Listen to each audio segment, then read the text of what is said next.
جی السلام علیکم جی، آپ دیکھ رہے ہیں ہمارا فیس بک اور یوٹیوب چینل۔ میرا نام اسد علی، اور آج کی جو ابھی تک کی اہم خبریں، اہم ڈیولپمنٹ ہے، وہ میں آپ لوگوں کے ساتھ شیئر کر دیتا ہوں۔ آج صبح سے جو ہے وہ نیوز گردش کر رہی ہے کہ prime minister of Pakistan mister Shehbaz Sharif نے جو ہے نا بہت ہی دبنگ قسم کے جو جیسے کہتے ہیں کہ جوابات دیے ہیں اپنا صدر عارف الوی صاحب کو۔ انہوں نے 24 مارچ کو 2023 کو خط لکھا تھا ان کو، وزیر اعظم شہباز شریف صاحب کو۔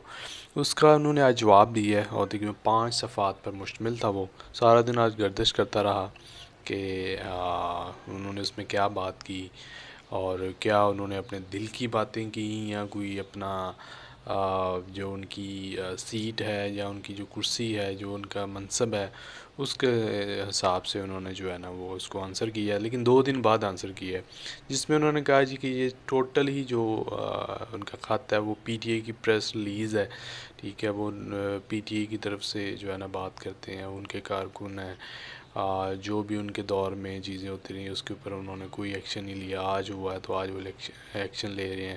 انہوں نے اسمبلیاں توڑی، غیر آئینی کام کیا، ٹھیک ہے۔ اس کے علاوہ جو ہیومن کمیشن ہے وہ ڈی ایکٹیویٹ رہا، وہ فعال نہیں تھا، وہ غیر فعال تھا۔ اس کے حوالے سے آج بات ہوتی رہی، اور اس کے بعد جو کل عمران خان صاحب کا جلسہ ہوا مینار پاکستان کے اوپر، اس حوالے سے جو ہے وہ سعد رفیق صاحب نے بولا ہے کہ جی 2018 میں عمرانی حکومت مسلط نہ کی جاتی تو پاکستان دنیا کی ابھرتی ہوئی معیشت ہوتی۔ یہ جو ہمارے وزیر ہیں اس کے ریلوے کے اور ہوا بازی کے، وہ یہ کہہ رہے ہیں جی کہ اگر عمران خان صاحب کی حکومت نہ آتی تو آج جو پاکستان کی معیشت ہے یہ پرواز کر رہی ہوتی، یہ ابھرتی ہوتی، یہ بہت آگے ہوتی، یہ چائنا سے بھی آگے ہوتی، یہ انڈیا سے بھی آگے ہوتی، اور یہ مختلف جو ممالک ہم سے آگے ہوتی۔ تو یہ کہنا ہے جی سعد رفیق صاحب کا۔ اس کے بعد جو ہماری وزیر اطلاعات ہیں مریم اورنگزیب صاحبہ، انہوں نے بھی دبنگ باتیں کی ہیں، انہوں نے بھی بڑی باتیں کی ہیں۔ انہوں نے بھی جو ہے نا وہ کہا ہے جی کہ عمران خان الیکشن نہیں سلیکشن چاہتے ہیں، یہ کہنا ہے جی مریم اورنگزیب کا۔ وہ انہوں نے بہت دبنگ باتیں کی ہیں، بہت کھری باتیں کی ہیں، بہت کڑوی باتیں کی ہیں۔ آپ اس کو یہ کہہ سکتے ہیں کہ عمران خان صاحب الیکشن نہیں سلیکشن چاہتے ہیں۔ ان کو کس نے کہا تھا کہ جناب اپنی صوبائی اسمبلیاں توڑیں، خیبر پختونخوا کی اسمبلی توڑیں، پنجاب کی اسمبلی توڑیں، تو یہ الٹا عمران خان کے گلے پڑ گیا ہے۔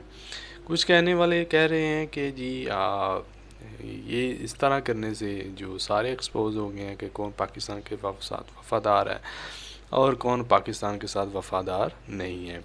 شرجیل میمن صاحب، جی ہاں شرجیل میمن صاحب جو کہ وزیر اطلاعات ہیں جناب، ان کا نام ایگزٹ کنٹرول لسٹ سے نکال دیا گیا ہے۔